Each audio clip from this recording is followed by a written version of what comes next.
Salutare și bine v-am găsit! Astăzi aș dori să răspund la câteva întrebări pe care ni le-ați lăsat la videoclipul cu oțetul care l-am postat, și anume ne întrebați dacă folosim oțetul și la păsările noastre. Ei bine, da, folosim oțetul de mere. Oțetul de mere sau oțetul de mere cu miere. Este foarte bun și astăzi am să vă spun cum îl folosim. Noi îl folosim chiar și la pui de găină. Deci în acest videoclip vă răspund la aceste întrebări. Dar înainte de toate, nu uitați să lăsați acolo un like, pe noi ne ajută foarte mult în creșterea comunității și pe această cale vă mulțumim foarte mult.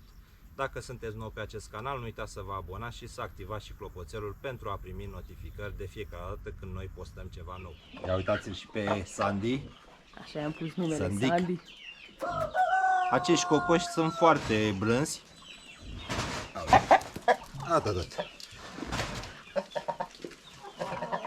Haideți să vă spun cum folosim noi oțetul de mere pentru întreținerea sănătății. Am aici 1 litru de apă, aici am oțetul de mere,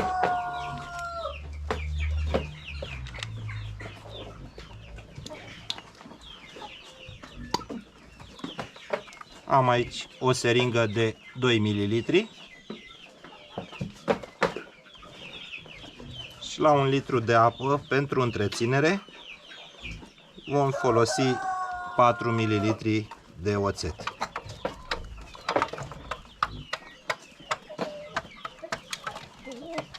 Deci voi pune 2 ml și mai pun o seringă.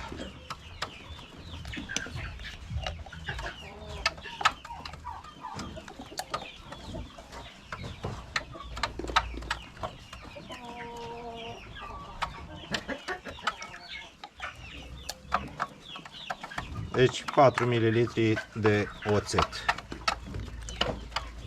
Am să-l amestec foarte bine. Am lăsat puțin gol în sticla de 1 litru ca să-l pot amesteca.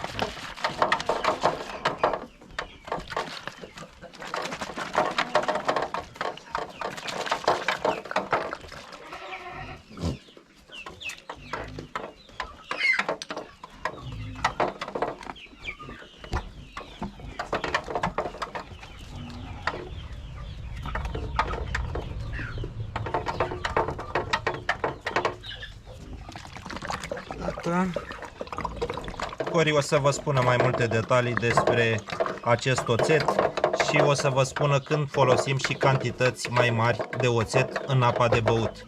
Dacă găinile trec printr-o perioadă mai stresantă, o să observați că se mărește cantitatea de oțet la 1 litru de apă. O să vă spună Cori mai multe detalii despre acest lucru. Oțetul pus în apa păsărilor de curte este de mare ajutor în menținerea sănătății acestora. Ba mai mult, le ajută să treacă mai ușor peste perioadele de stres, însă nu orice oțet este bun. Doar oțetul de mere din ingrediente naturale și se mai poate folosi și oțetul de mere cu miere. Ei bine, ce face oțetul atât de valoros în menținerea sănătății este tocmai aciditatea oțetului, care acționează ca un antibiotic natural, dar oțetul de mere aduce și un aport de vitamine și minerale foarte bogat, de care păsările noastre au mare nevoie. Noi folosim oțetul de mere de 4 ori pe lună pentru menținerea sănătății și le aplicăm o dată pe săptămână în cantitate de 4 ml la litru de apă. Acest tratament este pentru întreținere.